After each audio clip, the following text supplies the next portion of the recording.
शुक्लांबरधरं विष्णुं शशिवर्णं चतुर्भुजं प्रसन्नवदनं ध्यायेत् सर्वविघ्नोपशान्तये। अगजाननपद्मार्कं गजाननमहर्निशम् अनेकदं तं भक्तानां एकदन्तमुपास्महे। गुरुब्रह्मा गुरुर्विष्णुः गुरुर्देवो महेश्वरः गुरुः साक्षात् परं ब्रह्म तस्मै श्री गुरवे नमः। नारायणं नमस्कृत्य नरं चैव नरोत्तमं देवीं सरस्वतीं व्यासं ततो जयमुदीरयेत्। అమ్మలగన్నయమ్మ ముగురమ్మల మూలపుటమ్మ చాల పెద్దమ్మ సురారులమ్మ కడుపారడి బుచ్చినయమ్మ తన్నులో నమ్మిన వేల్పుటమ్మల మనంబుల నుండెడియమ్మ దుర్గమాయమ్మ కృపాబ్ధి ఇచ్చుత మహత్వ కవిత్వ పటుత్వ సంపదల్ నమ్మితి నామనంబున సనాతనులైన ఉమామహేశులన్ మిమ్ము పురాణ దంపతుల మేలు భజింతు గదమ్మ మేటి పెద్దమ్మ దయాంబురాశివి కదమ్మ హరిన్పతిసేయుమమ్మ నిన్న మినవారికెన్నడును నాశము లేదు గదమ్మ ఈశ్వరీ ఈశ్వరీ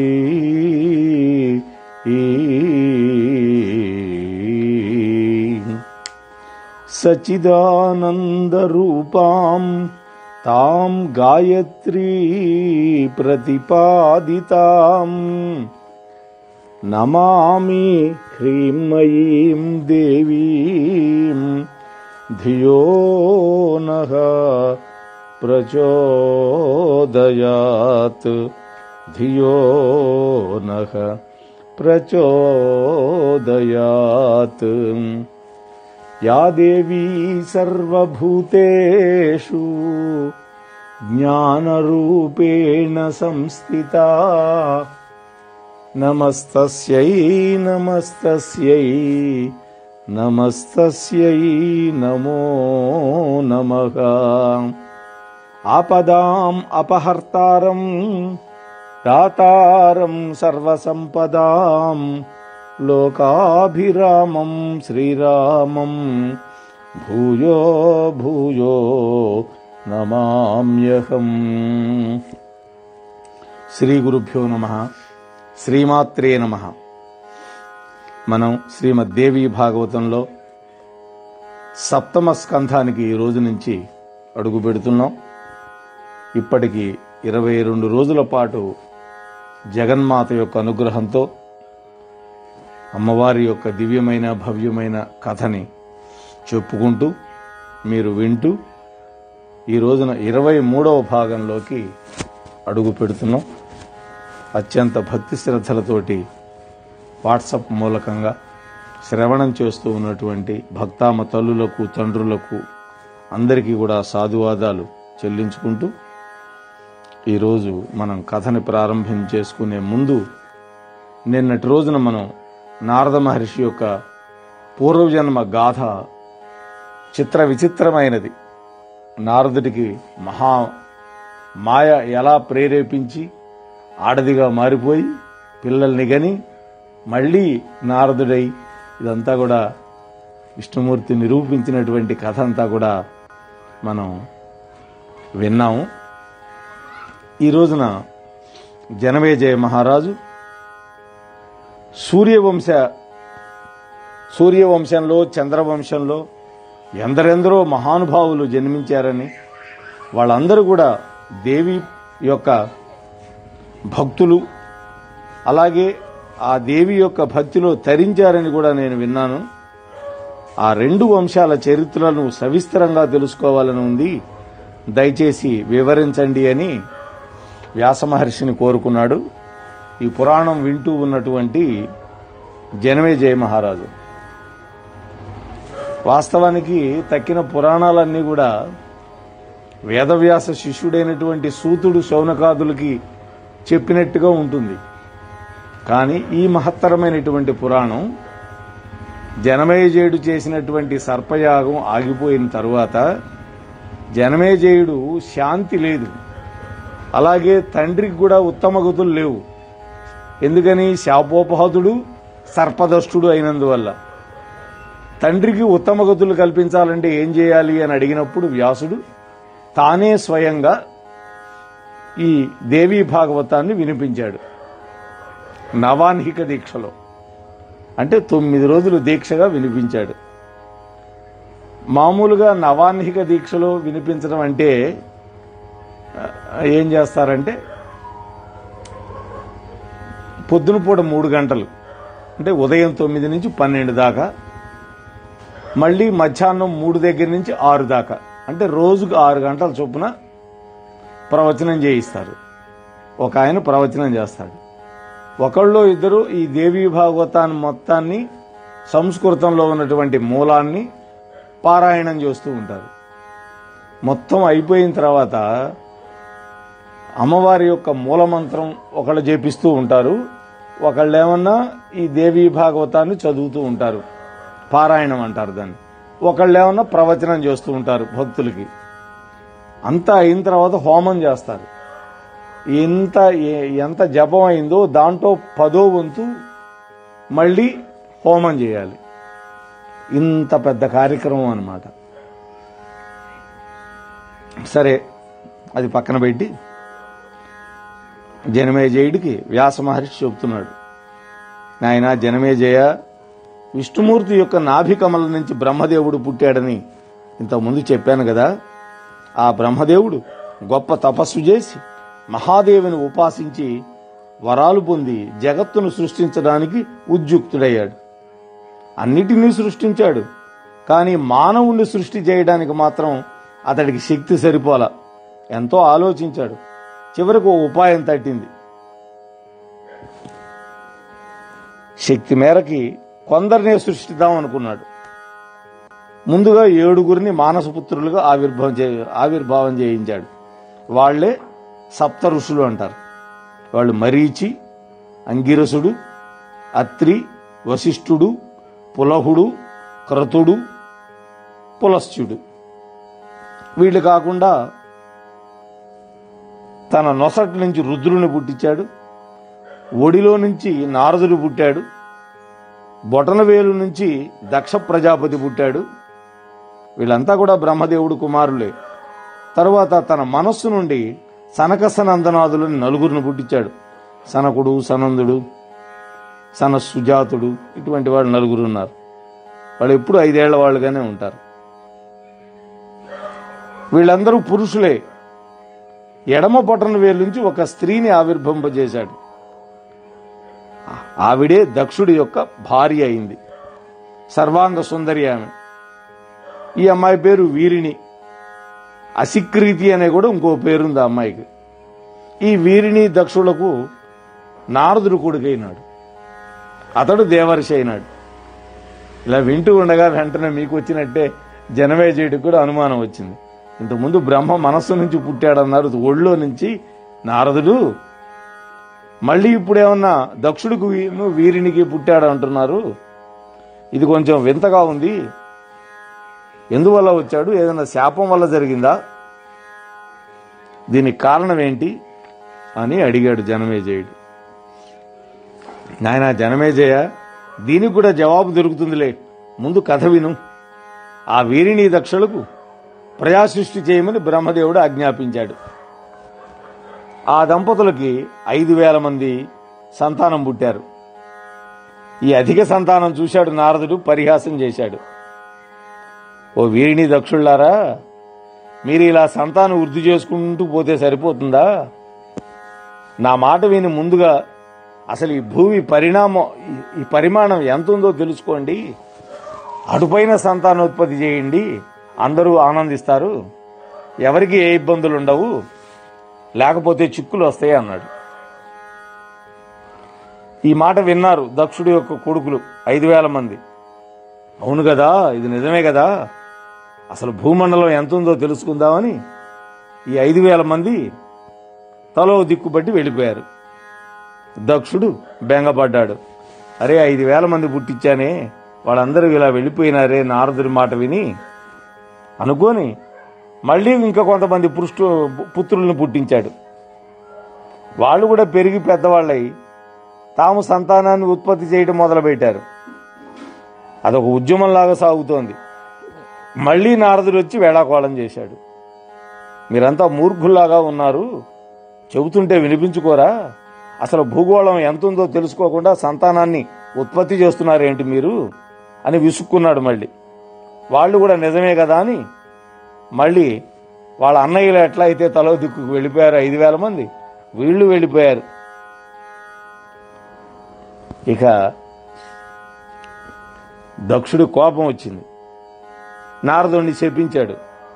నా పుత్రులందరినీ నాశనం చేశావు కాబట్టి నువ్వు కూడా నాశనం అయిపో, నువ్వు కూడా గర్భవాస దుఃఖాన్ని అనుభవించు, అది కూడా నా కొడుకుగా నా భార్య కడుపులో నుంచి రా అన్నాడు. నారదుడు ఈ శాప కారణంగా గర్భవాస క్లేశాన్ని అనుభవించి ఆ వీరిని దక్ష ప్రజాపతులకి కొడుగ్గా పుట్టాడయా మళ్ళీ అని చెప్పి వ్యాస మహర్షి ఆ కారణాన్ని చెప్పాడు. అటు పైన దక్షుడు 60 మంది ఆడపిల్లలను కన్నాడు. ఆ వీరిని, ఆ స్త్రీ సంతానాన్ని చూసి మురిసిపోయింది. అందరూ పెరిగి పెద్దవాళ్ళయ్యారు, యవ్వనవతులయ్యారు. వీళ్లలో 13 కశ్యప ప్రజాపతికి ఇచ్చి పెళ్లి చేశాడు. 10 మందిని ధర్ముడికిచ్చాడు.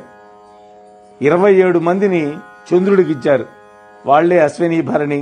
వీళ్లంతా 2 భృగు మహర్షికి ఇచ్చాడు. 4 అరిష్టనేమి అనేటువంటి రాక్షసుడికిచ్చారు. 2 అంగిరసుడికిచ్చి పెళ్లి చేశారు. ఇలా కొన్నాళ్లు గడిచిని. ఇంకా 2 అమ్మాయిలు మిగిలారు 60 మందిలో. యుక్త వయసులైనటువంటి ఆ 2 చిన్న కూతుళ్ళని మళ్లీ అంగిరసుడికే ఇచ్చి పెళ్లి చేశారు. తర్వాత కడగుట్టుగా ఒక అమ్మాయి పుట్టింది. ఆమె సతీదేవి. ఆమెని శివుడికిచ్చి పెళ్లి చేశాడు.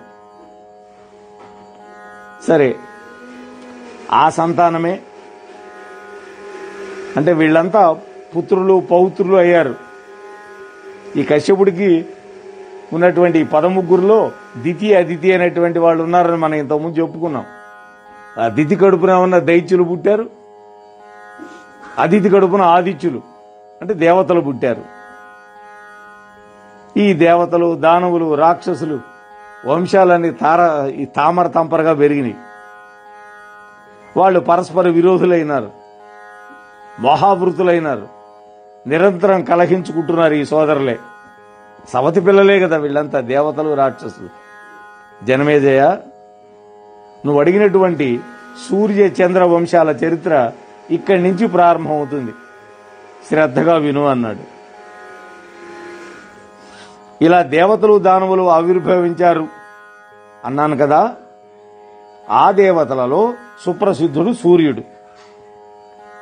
అతడికే వివస్వంతుడు అని మరొక పేరుంది. అతడి కుమారుడు వైవస్వతమనువు అంటే వివస్వంతుడు కొడుకు కాబట్టి వైవస్వతుడు. అతని కొడుకు ఇక్ష్వాకుడు. అతడు సూర్యవంశాన్ని వివర్ధనం చేసినటువంటి వాడు. ఇక్ష్వాకుడు తర్వాత ఆ వైవస్వత మనువుకి మరి 9 మంది కొడుకులు పుట్టారు. వాళ్ళు నాభాగుడు, దృష్టుడు, శర్యాతి, నరిష్వంతుడు, ప్రాంశువు, నృగుడు, దిష్టుడు, కరూషుడు, వృషధ్రుడు. ఇవి వాళ్ళ పేర్లు. పెద్ద కొడుకు అయినటువంటి ఇక్ష్వాకుడికి 100 మంది కొడుకులు పుట్టారు. వాళ్లలో పెద్దవాడు వికుక్షి. మిగిలినటువంటి ఆ 90 ఇక్ష్వాకు సోదరులు ఉన్నారే, ఇక్ష్వాకు తమ్ముళ్ళు, వాళ్ళ గురించి కూడా సంగ్రహంగా చెబుతాను వినమన్నాడు. నాభాగుడు అనేవాడికి అంబరీషుడు పుట్టాడు. ఇతడు ధర్మజ్ఞుడు, సత్యసంధుడు, మహావీరుడు. దృష్టుడికి కొడుకు దార్ష్టుడు. ఇతడు కూడా క్షాత్రధర్మం కంటే బ్రాహ్మణ ధర్మం ఎక్కువ అవలంబించాడు. యుద్ధాలంటే భయం ఇతడికి. నిరంతరం తపస్సు చేసుకునేవాడు. తర్వాత శర్యాతి కొడుకు అనర్థుడు, సుకన్య అనేటువంటి కూతురు కూడా ఉన్నారు. ఆ సుకన్య రూప లావణ్యవతి. చవనుడు అనేటువంటి ఋషికి అతడు అంధుడైన ఈ సుందరినిచ్చి పెళ్లి చేశాడు శర్యాతి. ఆ సుకన్య చవనులకి గుణశీల సంపన్నుడైన ఒక కొడుకు పుట్టాడు. అతడి పేరు సులోచనుడు. అతడు సూర్యపుత్రులైన అశ్విని దేవతలతోటి సాటి వచ్చేవాడని విన్నాను అన్నాడు వ్యాసుడు. వెంటనే జనమేజయుడు అడ్డు తగిలాడు. వ్యాస మహర్షి, ఇక్కడ నాదొక అనుమానం ఉంది. సుకన్య చాలా అందగత్తె అంటున్నావు, రాజకుమార్తె, పైగా అటువంటి సుందరీమణిని ఒక అంధుడికిచ్చి వివాహం చేయడం ఏంటి? రూపం లేకపోతే లేకపోయింది, గుడ్డివాడు, ముసలివాడు, అలాంటి వాడికి ఎవరైనా ఇచ్చి చేస్తారా? అసలు ఈ వివాహానికి ఆ అమ్మాయి ఎలా ఒప్పుకుంది అని జనమేజయుడు అడిగాడు. మరి ఇక్కడ పెద్ద కథ వచ్చేస్తుంది మనకు. అందుకని సుకన్య చవనుల యొక్క వృత్తాంతం.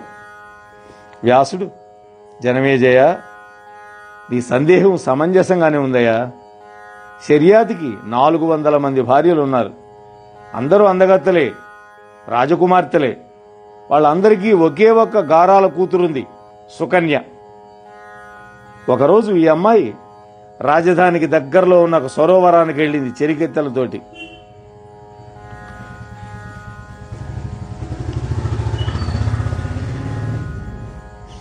ఆ చెట్ల మధ్యన ఒక శుభ ప్రదేశంలో భార్గవుడైనటువంటి చవనుడు తపస్సు చేసుకుంటూ ఉన్నాడు.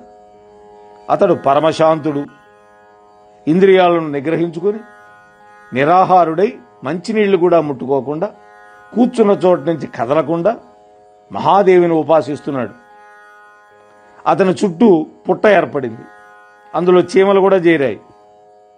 అందులో ఒక మహర్షి తపస్సు చేసుకుంటున్నాడని ఎవరు అనుకోరు. ఎందుకని? పైకి కనిపించడం లేదు కాబట్టి. అది ఒక మట్టి పుట్ట, పోని చీమల పుట్ట అనుకున్నాం. ఈ అమ్మాయి, ఈ సుకన్య చెలికెత్తెలతోటి ఆ ప్రాంతానికి వెళ్ళింది. శర్యాతి ఏమన్నా తన భార్యలతో కలిసి సరోవరంలో జలక్రీడలు ఆడుతున్నాడు.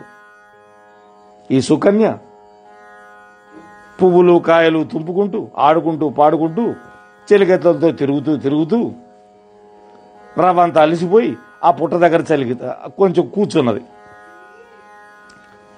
దాని రంధ్రాల్లోకి చూపులు నిగిడించింది. లోపల ఏవో 2 మిణుగురు పురుగులు మెరుస్తున్నట్టు కనబడింది. ఏంటో తెలుసుకోవాలని అనిపించింది ఆ అమ్మాయికి. ఎవరికైనా మానవ సహజం. వెంటనే ఒక పొడవాటి సన్నటి పుల్ల తీసుకుని పొడవబోయింది. అందులో ఉన్న చవనుడు సుకన్యను చూశాడు. రతీదేవిలా కనిపించింది. అతని ఎండిపోయిన గొంతును పెగల్చుకుని మెల్లిగా అన్నాడు, కళ్యాణి, ఏమిటిది? దూరం జరుగు.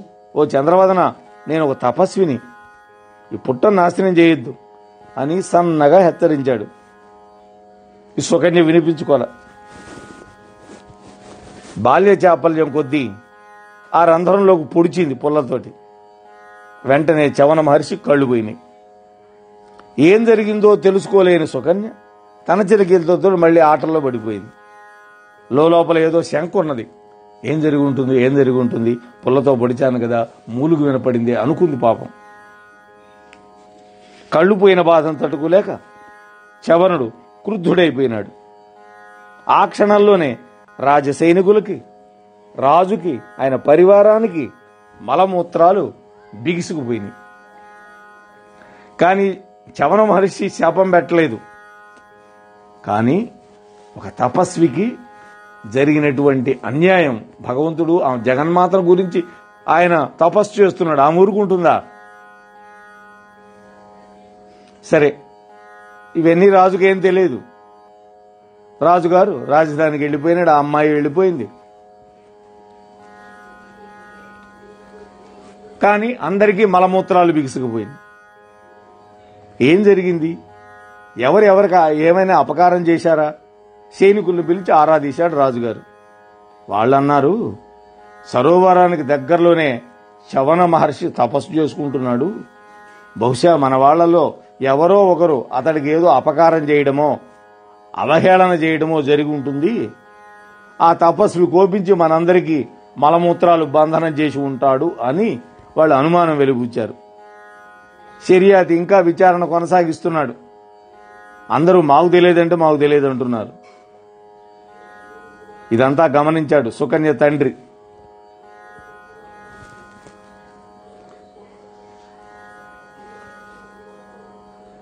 దగ్గరికి వెళ్లి పుట్ట రంధ్రాల్లో తాను పొడిచిన సంగతి, నీరసంగా హాహాకారాలు వినిపించిన సంగతి, ఆ పుట్టలో ఎవరో ఉన్నారు, ఏం జరిగిందో మాత్రం నాకు తెలియదని అమాయకంగా కూతురు వచ్చి చెప్పింది. సుకన్య వచ్చి రాజుకు విషయం అర్థమైంది. వెంటనే పుట్ట దగ్గరికి వెళ్ళాడు మంత్రులతోటి. ఆ పుట్ట లోపల దుఃఖిస్తూ ఉన్నాడు చవనుడు. రంధ్రాల్లోంచి కనిపించాడు. మెల్లిగా ఆ పుట్టని పగలగొట్టించాడు షరియాతి, లోపలుండి ఆయనకి ఇబ్బంది కలగకుండా. సాష్టాంగ నమస్కారం చేశాడు, స్తోత్రం చేశాడు. స్వామి, అజ్ఞానం వల్ల మా అమ్మాయి మీకు తీరని అపకారం చేసింది, క్షమించండి అని 2 చేతులు జోడించాడు. అక్రోధనాహి మునయగ భవంతీతి మయా శ్రుతం తస్మాత్వమపి బాలాయాః క్షంతుమర్హసి సాంప్రతం. మహామునీశ్వరులకు క్రోధం ఉండదని విన్నాను. అమాయకురాలు చిన్నపిల్ల, మా సుకన్యను క్షమించండి అని ప్రాధేయపడ్డాడు. వెంటనే చవనుడు, రాజా, నేనింతవరకు ఎప్పుడు ఎవరి మీద దేనికి కోప్పడలేదయ్యా. ఇప్పుడు కూడా మిమ్మల్ని నేనేమీ శాపం పెట్టలేదు. ఏ పాపము ఎరగని నా కళ్ళు పొడిచిన పాపం బహుశా నిన్ను నీ వాళ్లను పట్టి పీడిస్తుందేమో. ఎందుకని నేను దేవీ భక్తుడిని. దేవీ భక్తులకు అపరాధం చేస్తే ఇంతే అన్నాడు. అదే గుర్తుపెట్టుకోవాలి, భక్తుల జోలికి ఎప్పుడూ వెళ్ళకూడదు అని మనకి కథ చెబుతోంది. హరిహరాదులైనా సరే దుఃఖాల పాలు కావాల్సిందే, శాస్తి అనుభవించాల్సిందే. ఇప్పుడు నేనేం చేసేది? ఎలా జీవించాలి? అసలే వృద్ధుణ్ణి, ఇప్పుడు అంధుణ్ణి కూడా అయ్యాను. నాకు సేవలు ఎవరు చేస్తారు అన్నాడు. అప్పుడు షరియాతి, ఓ మహర్షి, సేవకులను కావలసిన మందిని నేను పెడతాను. భక్తి తాత్పర్యాలతో రాత్రి పగలు నీకు సేవ చేస్తారు. మీరు తపస్సులు, అల్పక్రోధులు అంటారు మిమ్మల్ని. ఇంతటితో మమ్మల్ని క్షమించండి అన్నాడు. మహారాజా, నేను గుడ్డివాడినయ్యాను. ఇదా నిర్జన అరణ్యం, నేను ఎలా తపస్సు చేసుకునేది? నువ్వు సేవకులను పెడతానంటున్నావు, సరే బాగానే ఉంది. వాళ్ళు శ్రద్ధగా సేవిస్తారా? వాళ్ళు ప్రేమగా చూసుకుంటారా? అందుకని ఒక పని చేయి, నీ కుమార్తెను నా సేవకు నియోగించు. అది నాకు హాయిగా ఉంటుంది. నేను గనక సంతృప్తి చెందితే నీకు నీ సైనికులకు ఈ మలమూత్ర బాధ తొలగిపోతుంది. ఆలోచించుకొని నాకు మీ అమ్మాయిని కన్యాదానం చేయన్నాడు.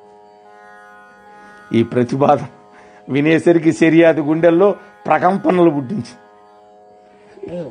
ఇస్తానని కాని ఇవ్వనని కాని ఏం చెప్పలేకపోయాడు. అంధుడు, వృద్ధుడు, కురూపి, పైగా తపస్వి, ఇతడికి దేవకన్య లాంటి 16 ఏళ్ల అమ్మాయిని ఇస్తే సుఖపడుతుందా? పోనీ అమ్మాయి సుఖం అలా ఉంచండి, నేను సుఖంగా ఉండగలనా? వాళ్ళ అమ్మ సుఖంగా ఉంటుందా? నా ఆరోగ్యం, నా యొక్క పరివారం ఆరోగ్యం కుదురు పట్టడానికి కూతురు సుఖాలను త్యాగం చేయాలా? ఎంత పనికి మాలిన వాడైనా ఈ పని చేస్తాడా? ఇతడితో నా బిడ్డ సంసారం ఎలా చేస్తుంది?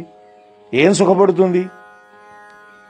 అందువల్ల సుకన్యని ఈ చవనుడికి ఇవ్వను, మలమూత్ర బంధన బాధను అనుభవిస్తాం అని ఒక నిర్ణయానికి వచ్చాడు. మౌనంగా అక్కడి నుంచి వెళ్ళిపోయాడు.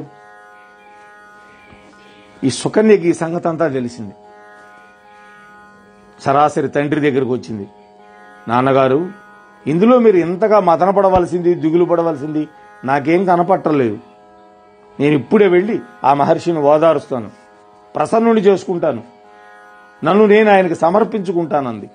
ఏమి త్యాగం అండి! రాజ్యం అంటే తన తండ్రి కోసం, తల్లి కోసం, తన మూలంగా పరివారం అందరికీ బాధ వచ్చింది కాబట్టి ఆ బాధను తీర్చవలసిన బాధ్యత ఎవరిది? తనదేననుకుంది. నాకెందుకు, నేను రాజకుమారిని, ఎవడెట్లా పోతే ఏందని అనుకోలా. అమ్మా, ఏంటి సాహసం? నువ్వు ఆ వృద్ధుడికి పరిచర్యలు చేస్తావా? భార్య అవుతావా?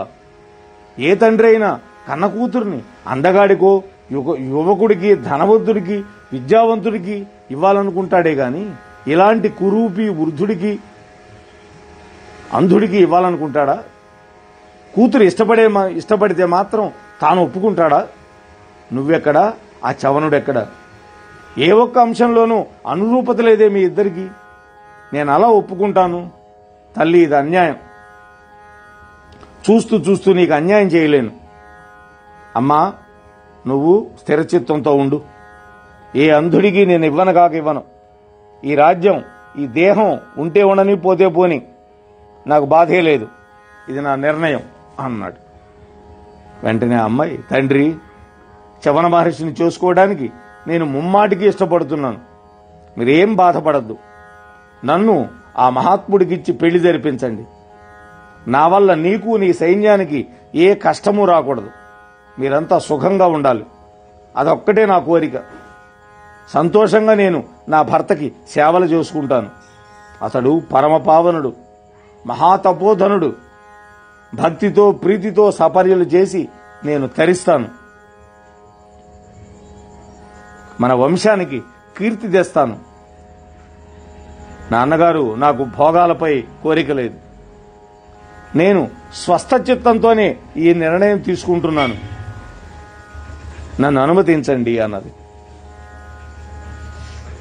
ఈ మాటలు విన్నటువంటి మంత్రులు, సామంతులు ఆశ్చర్యపోయారు.